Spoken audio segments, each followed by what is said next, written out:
Hello everyone, welcome back to another episode of মায়ের রান্নাঘর। আজকের রেসিপি হচ্ছে সানডে স্পেশাল চিকেন কারি। প্রথমে চিকেনটাকে আমরা ম্যারিনেট করে নেব দই, আদা, রসুন, কাঁচা লঙ্কা বাটা, স্বাদ মতো নুন, হলুদ এবং সর্ষের তেল দিয়ে। চিকেনটাকে আমরা আধ ঘন্টা 40 মিনিট মতন ম্যারিনেট করে রেখে দেবো।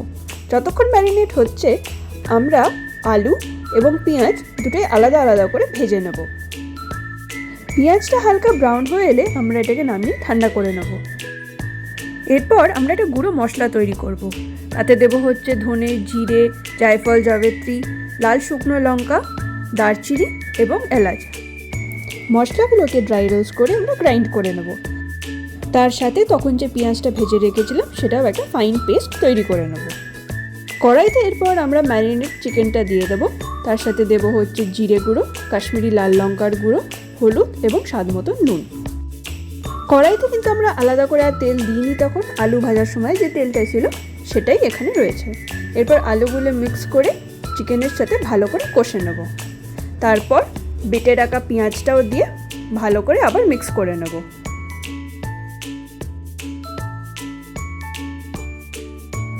এই রেসিপিটায় আপনারা আলুটা স্কিপও করতে পারেন। আমরা যেহেতু সানডে স্পেশাল বানাচ্ছি, তাই সানডেতে মাংসে আলু ছাড়া কিন্তু ভালো লাগে না খুব একটা, তাই আমরা এখানে আলু দিয়েছিলাম।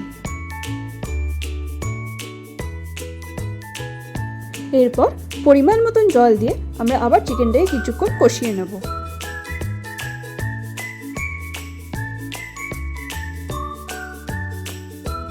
মাংসটা প্রায় সেদ্ধ হয়ে আসলে ওই ভাজা মশলার থেকে কিছুটা মশলা দিয়ে আবার কিছুক্ষণ মিক্স করে নেব।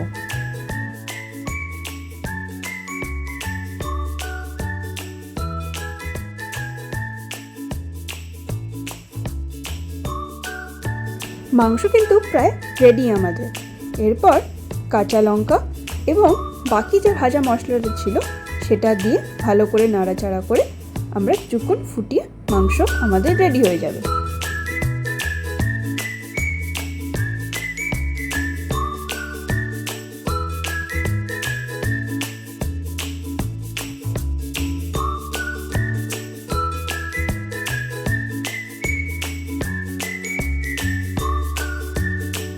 রবিবার দুপুরে গরম ভাতের সাথে এরকম সুস্বাদু একটা মাংসের কারি কিন্তু জাস্ট জমে গেছিল। এই রেসিপিটা আপনারাও ট্রাই করে দেখতে পারেন, আর যদি ট্রাই করেন অবশ্যই জানাতে ভুলবেন না কেমন লাগলো। আশা করছি ভিডিওটি আপনাদের ভালো লেগেছে। ভালো লেগে থাকলে please do like, share and subscribe to our channel.